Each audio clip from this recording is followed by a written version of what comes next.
Come sir? Come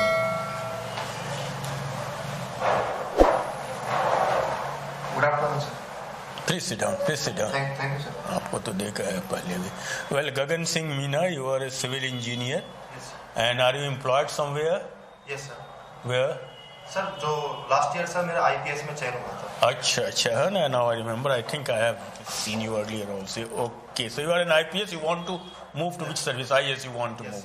Okay, our best wishes are with you. Since you are a civil engineer, let me ask you, what is your opinion, seeing the Joshimath appropriate development model for an eco-sensitive hilly areas, what could be? Let me see. Sir इसके अंतर्गत हम, अच्छा sorry, आप हिंदी में थे, मैंने नहीं कहा। ठीक है, हिंदी में क्या हो सकता है एक विकास का मॉडल जो? सर जैसे जोशीमठ जैसी जगह है, वहाँ की जो सॉइल है उसकी बियरिंग कैपेसिटी सर काफ़ी ज़्यादा कम है। इसलिए हम जो सॉइल की बियरिंग कैपेसिटी के अनुसार वहाँ पर डेवलपमेंट एक्टिविटी कर सकते हैं। वहाँ पर जो मटेरियल है उस मटेरियल के लिए हम जो लाइट वेट मटेरियल उपयोग कर सकते हैं। मल्टी स्टोरी बिल्डिंग की जगह हम 1 स्टोरी या फिर 2 स्टोरी बिल्डिंग बना सकते हैं, और जो कमर्शियल एक्टिविटी है उनको वहाँ पर प्रतिबंधित कर सकते हैं। इसके साथ साथ ही जो डेवलपमेंट कुछ प्रोजेक्ट होते हैं जैसे रेल का, रोड का, उसमें कुछ टेक्निक यूज की जाती है जैसे ब्लास्टिंग जैसी तकनीकी है, तो उन सब को भी हम रोक सकते हैं। और भी जगह ऐसी खबर आ रही है हिल स्टेट पर कुछ हो रहा है, तो अगर मैं कहूँ एज एडमिनिस्ट्रेटर भी आप अगर होते हैं, आप कोशिश करेंगे कि साहब टूरिज्म को बिल्कुल बैन कर दिया जाए ऐसे हिल स्टेट्स में? उनकी सारी टूरिज्म के कारण ही वहाँ घर बन रहे हैं, होटल बन रहे हैं, रोड्स बन रहे हैं, तो अब अपने हेरिटेज को बचाने के लिए क्या ये विचार हो सकता है कि टूरिज्म को कम्प्लीटली बैन कर दिया जाए ऐसे जगहों पर? सर मैं इससे थोड़ा अलग मत रखता हूँ। हाँ प्लीज। सर जैसे डेवलपमेंट और सर जो पर्यावरण है दोनों साथ साथ चल सकते हैं। इसमें हम सर सस्टेनेबल टूरिज्म को प्रमोट कर सकते हैं। जैसे सर हम प्लास्टिक के ऊपर बैन लगा सकते हैं, वहाँ पे जो घर है उनकी स्ट्रक्चर में हम बदलाव कर सकते हैं। इसके साथ साथ ही जो वहाँ पर लोग जो रहते हैं और जो लोग वहाँ पे पर्यटन के लिए जाते हैं, उन सब के जो बिहेवियर में भी हमको परिवर्तन करने की आवश्यकता है। जैसे इस प्लास्टिक का उपयोग ना करें, या फिर वहाँ पे किसी टाइप की जो गंदगी है ये सब ना फैलाए, और इसके साथ जो डेवलपमेंट एक्टिविटी है उनमें भी हम पर्यावरण के जो नॉर्म्स को ध्यान में रखते हुए उनकी तरफ आगे बढ़े, तो सर हम जो बोलते हैं कि प्रगति और प्रकृति इन दोनों के बीच में समन्वय बना सकते हैं।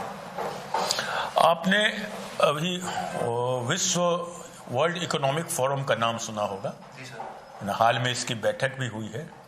ये क्या चीज है, यहाँ क्या होता है? इस बार की बैठक के एजेंडा क्या थे, मुख्य बिंदु क्या थे, कौन लोग मुख्य रूप से उसमें भाग लेने वाले थे? सर ये वर्ल्ड इकोनॉमिक फोरम एक तरीके से थिंक टैंक है और इंटरनेशनल एनजीओ की तरह ही काम करता है। ये विशेष रूप से जो विश्व के संबंध में जो इकोनॉमिक सेक्टर में वर्तमान में क्या क्या चुनौतियां हैं, तो दावोस में जो समिट होती है इनके संबंध में वहाँ पर चर्चा की जाती है। वर्तमान समय में जो मुख्य मुद्दा था वैश्विक स्तर पर रिसेशन आना, कोविड के बाद इकोनॉमी का रिवाइवल होना और ग्लोबल सप्लाई चेन को और ज़्यादा बेहतर करना, ताकि जो विश्व में कोविड महामारी हो या फिर रूस यूक्रेन जैसा इन्वेजन हो, इनके माध्यम से जो महंगाई बढ़ना हो, रिसेशन जैसी समस्या है, ये ना आए। आपने क्रिप्टो करेंसी का नाम सुना होगा। इनमें अभी हम लोग के यहाँ क्या क्या चिंताएं हैं, इनके लीगल और रेगुलेटरी जो है इनके संबंधित है फ्रेमवर्क, इसमें हमारे सामने क्या क्या कंसर्न्स है, ये बताइए। क्यों इन पर थोड़ी सी हम लोग निगाह रखना चाहते हैं? सर पहला तो जो क्रिप्टो करेंसी है ये कोई लीगल एसेट नहीं है और कोई लीगल टेंडर नहीं है। इसके बैकएंड में किसी टाइप का कोई एसेट नहीं है। इसको सर किसी भी बैंक के द्वारा वर्तमान में जारी नहीं किया जा सकता, इसलिए ये अनरेगुलेटेड है। सेकंड सर, इसके माध्यम से जो टेरर फंडिंग है या फिर ऑर्गेनाइज क्राइम है उनको सबको भी बढ़ावा मिल सकता है। और सरकार का या फिर जो केंद्रीय बैंक है उनका रेगुलेशन ना होने की वजह से, जैसे महंगाई को कंट्रोल करना हो तो सरकार जो केंद्रीय बैंक मॉनेटरी पॉलिसी के माध्यम से जो सप्लाई डिमांड है उसको कंट्रोल कर सकते हैं। इसके साथ ही इसकी माइनिंग करने के लिए काफ़ी ज़्यादा इलेक्ट्रिसिटी की भी ज़रूरत होती है, तो जो जलवायु परिवर्तन है उसको भी बढ़ावा दे सकती है। तो सर इसके माध्यम से जो सिक्योरिटी फ्रंट से, इसमें अनस्टेबिलिटी के माध्यम से और इन्वायरमेंट, ये तीनों चिंताएं हैं। गगन, यस आप मुझे प्रोजेक्ट गगन और मिशन गगन यानी कि सर जो प्रोजेक्ट गगन था वो GPS aided geo augmented navigation satellite system था। इसके माध्यम से एयरपोर्ट अथॉरिटी ऑफ इंडिया और इसरो के द्वारा जो जीपीएस के डेटा में और ज्यादा एक्यूरेसी लाने के लिए इसकी स्थापना की गई है। और सर जो गगनयान मिशन है उसके माध्यम से इसरो भारत के नागरिकों को अंतरिक्ष में भेजेगी। ये ह्यूमन स्पेस फ्लाइट प्रोग्राम है। इसके काफी सारे जो कंपोनेंट हमने अभी प्राप्त कर लिए और कुछ को प्राप्त करने की दिशा में भी हम अग्रसर हैं। इमेजिनरी नंबर्स के बारे में जानते हैं आप? जी सर। उसका आम जिंदगी में क्या इम्पोर्टेंस है? सर वैसे तो जो इमेजिनरी नंबर है उनको हम प्रेजेंट नहीं कर सकते। उनको मैथमेटिक्स में किसी नंबर सिस्टम को रिप्रेजेंट करने के लिए उनका उपयोग कर सकते हैं। लेकिन सर हम वर्तमान समय में भी हम जैसे इमेजिनरी सिस्टम है कि उनको हम इमेजिन नहीं कर सकते, ऐसे भी हमारी जो कल्पनाएं है वो भी काफी ऐसी होती है कि जो बाहरी दुनिया से संबंधित होती है। तो सर उस तरीके से हम जो हमारी इमेजिन है फिर हमारे जो ड्रीम्स है वो कहीं ना कहीं वो इमेजिनरी संख्या की तरह ही होते हैं। ठीक है। अगर भारत और नेपाल के संबंधों का क्या भविष्य देखते वैसे तो सर जो नेपाल भारत का एक पड़ोसी देश भी है। हमने उनके साथ शांति और मित्रता की संधि भी की है। हालांकि जो दोनों देशों के बीच में संबंध एक तरीके से रोटी बेटी इस टाइप का रिश्ता है। भारत वहां पे काफी सारे अपनी लाइन ऑफ क्रेडिट भी प्रदान करता है। हालांकि सर कभी कभी कुछ चुनौती और जो इश्यू इसमें उत्पन्न हो जाते हैं, जैसे मदेशियों का मुद्दा हो या फिर इकोनॉमिक ब्लॉकेट्स हो या फिर दोनों के बीच में सीमा विवाद जैसे काला पानी और जो लिपू लेक संबंधित था, ये सर इसमें कुछ मेन इश्यू है। तो क्या भविष्य कैसा रहेगा दोनों का? क्योंकि अभी लीडरशिप भी वहाँ पे चेंज हुई है, आपको पता है। तो क्या देखते हैं आप कि चाइना वहाँ पे क्या करने की कोशिश करेगा? चाइना का नेपाल में क्या इंटरेस्ट है? भारत का क्या है? नेपाल का क्या है? उन चीज़ों को कंसिडर करते हुए आप भविष्य बताने की कोशिश करेंगे, किस तरफ ये टाइज जाएंगी? क्या हमें करना चाहिए नेपाल के प्रति? क्या नेपाल हमसे आशाएं रखेगा? सर जैसे जो नेपाल है भारत और चीन के बीच में बफर स्टेट के रूप में काम करता है।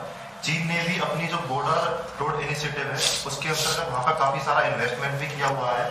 वर्तमान की जो गवर्नमेंट है वो भी कम्युनिस्ट गवर्नमेंट है, तो कहीं ना कहीं विचारधारा चीन की और नेपाल की जुड़ी हुई है। हालांकि सर भारत सरकार का भी एक कमिटमेंट रहा है कि हम नेपाल में हर संभव मदद करेंगे। वहाँ का सा इंफ्रास्ट्रक्चर प्रोजेक्ट हो, रेलवे के प्रोजेक्ट हो या फिर जो सर इनका डेफ नहीं थर्मल पावर प्लांट हो, ये सब आपको व्हाट्सएप भारत के द्वारा वहाँ पे बनाए जा रहे थे। और सर मैं जो दोनों देशों का भविष्य अच्छा देखता हूँ। भारत की जो नेबरहुड फर्स्ट की नीति है या फिर जो गुजरात डॉक्ट्रिन है वो हमारे पड़ोसी देशों से कुछ अपेक्षा किए बिना हम उनको हर संभव मदद करने की कोशिश करते हैं। चाहे जैसे नेपाल में भूकंप आने के बाद उनकी हमने सहायता की हो या फिर वर्तमान में लाइन ऑफ क्रेडिट के माध्यम से उनकी सहायता की हो। पाकिस्तान में अभी जो आर्थिक संकट चल रहा है उसके पीछे क्या कारण देखते हैं? सर इसके पीछे सर काफी ज्यादा कारण है। जैसे सर जो चाइना से उन्होंने काफी सारा डेट लिया था और डेट को अभी चुका पाने में वो असमर्थ है, तो इसके कारण वहाँ पे जो उनकी इकोनॉमी है उसकी रेटिंग काफी ज्यादा कम हो गई थी, इसलिए बाहर से लोन लेना उनको मुश्किल हो गया था। दूसरा सर जो उनका इकोनॉमिक मैनेजमेंट था वो इतना रोबस्ट नहीं था, तो उसकी वजह से उनका सप्लाई चेन डिस्ट्रप्शन भी हुआ और उससे महंगाई भी बढ़ने लगी।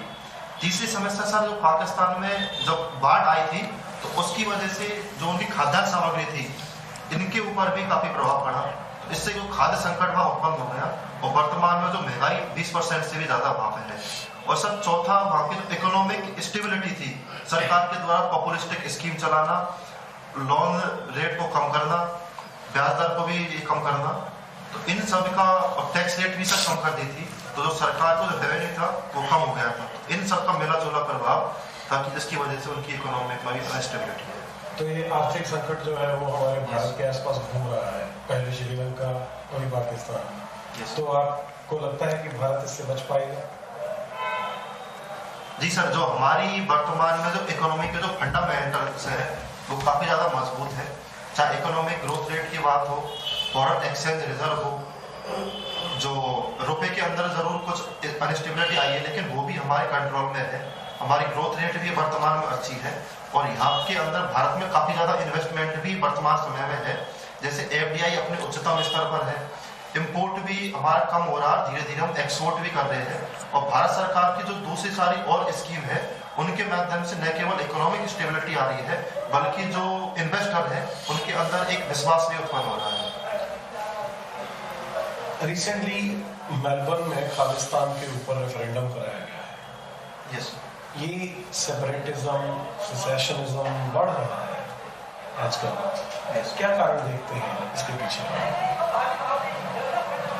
सर, जैसे मेलबर्न में जो सिख फॉर जस्टिस जिस ऑर्गेनाइजेशन को भारत ने प्रतिबंधित कर रखा है उन्होंने वहां पर रेफरेंडम करवाया था। इसके सर एक तो कुछ ऑर्गेनाइजेशनों के एजेंडा भी हो सकते हैं, वो लोगों के अंदर जो कट्टरपंथी की भावना है उसको फैलाना, कुछ इसके अंदर जो धार्मिक विचारधारा है वो भी इसके माध्यम से जुड़ी रहती है और कई बार जो कट्टरपंथी है, आतंकवाद है और संगठित अपराध है, इन सब का एक गठजोड़ बन जाता है जो अपनी धार्मिक भावना हो, आर्थिक हित हो, इन सब के माध्यम से ये जो इस टाइप की जो एक्टिविटी है ये बढ़ती है। बिल्कुल राइट। इसको कंट्रोल कैसे कर सकते हैं? सर, इसके लिए हमें वैश्विक स्तर पर सर एक बहुआयामी रणनीति की आवश्यकता होगी। जैसे यूनाइटेड नेशनल सिक्योरिटी काउंसिल है, UN से है, या फिर जो ह्यूमन राइट्स काउंसिल है, वो सब जैसे भारत ने जो CCIT का प्रपोजल आतंकवाद के संबंध में दिया था उसके ऊपर कार्रवाई करे। अलग अलग देशों में इस प्रकार के कोई संगठन वो काम कर रहे हो जो एक देश ने आतंकवादी गतिविधियों के संबंध में प्रतिबंधित किए हो तो उनके ऊपर भी प्रभावी कार्रवाई करे। जैसे जो ऑस्ट्रेलिया की गवर्नमेंट थी उन्होंने भी सिख फॉर जस्टिस के ऊपर कार्रवाई करने का जो भारत ने सुझाव दिया था उसको माना है और बोला है कि अगर इस प्रकार की कोई हिंसा यहाँ पर फैलाता है तो उसके ऊपर प्रभावी कार्रवाई करेंगे। तो ऐसे ही जो दूसरे कंट्री है उनको इस प्रकार के मामलों में सपोर्ट नहीं करना चाहिए और अगर ऐसी कोई ऑर्गेनाइजेशन है तो उसको प्रतिबंधित करना चाहिए। और ये जो लिंकेज है ऑर्गेनाइज्ड क्राइम में और टेररिज्म, इसको कैसे तोड़ सकते हैं? सर जी सर, इनको भी सर बिल्कुल तोड़ने के लिए हमें पहला सर ये इंटरनेट के माध्यम से आजकल काफी ज्यादा प्रभावित है। तो इंटरनेट में जैसे आर्टिफिशियल इंटेलिजेंस है, ब्लॉकचेन है या फिर मशीन लर्निंग है, इनके माध्यम से उनको रोक सकते हैं। एक इनकी जो फंडिंग होती है तो आजकल क्रिप्टो करेंसी में इनकी फंडिंग हो रही है, तो वैश्विक स्तर पे इस पर कंसेंसस बने कि इनकी हम फंडिंग ना हो।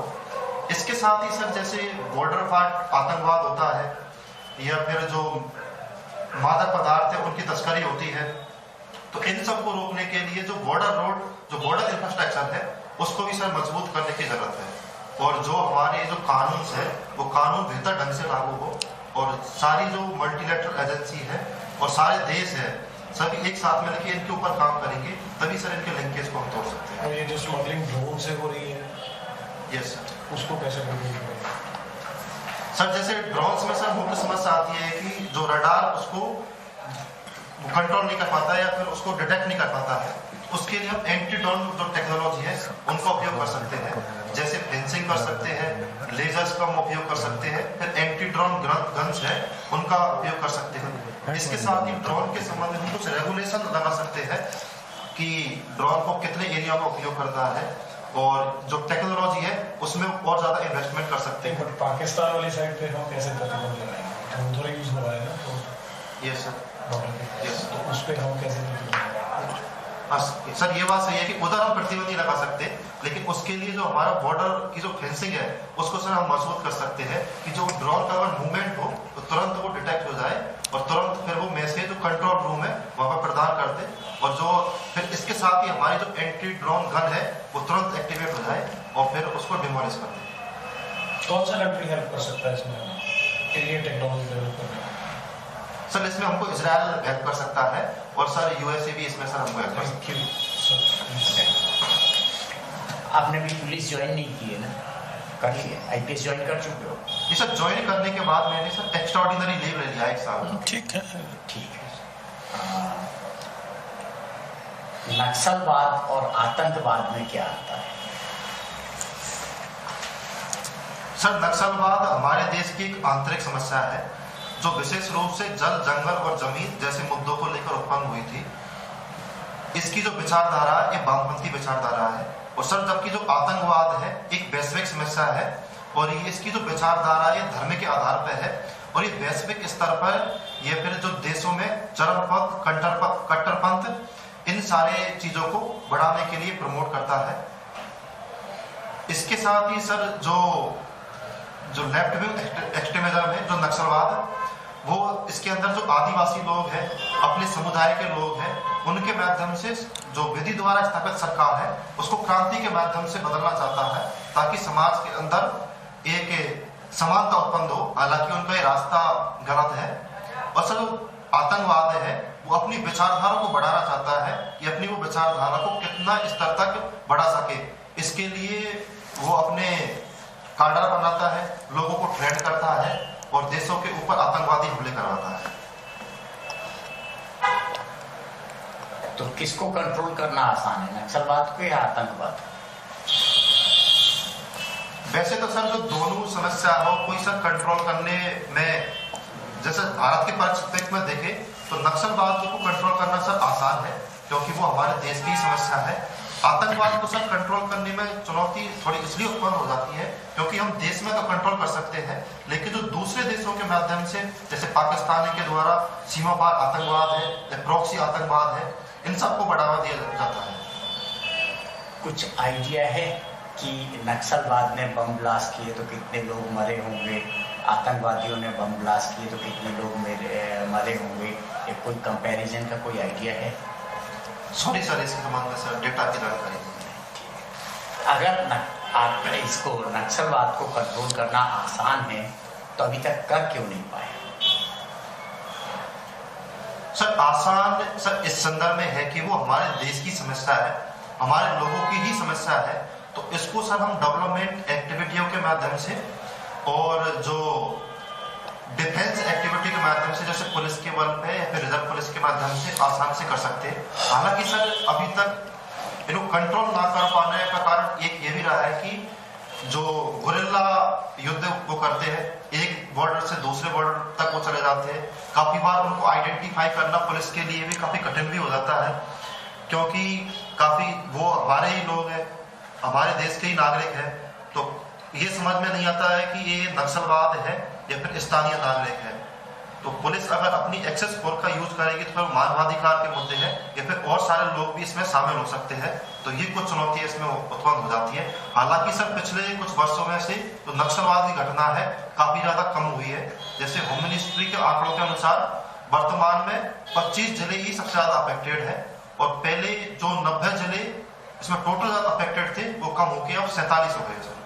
और मरने वालों की संख्या भी जैसे 2009-10 में लगभग 1500-1600 आदमी मरते थे हर साल में, जो लास्ट ईयर 2022 में केवल 150 से 200 के बीच में ही लोगों की जान गई है सर।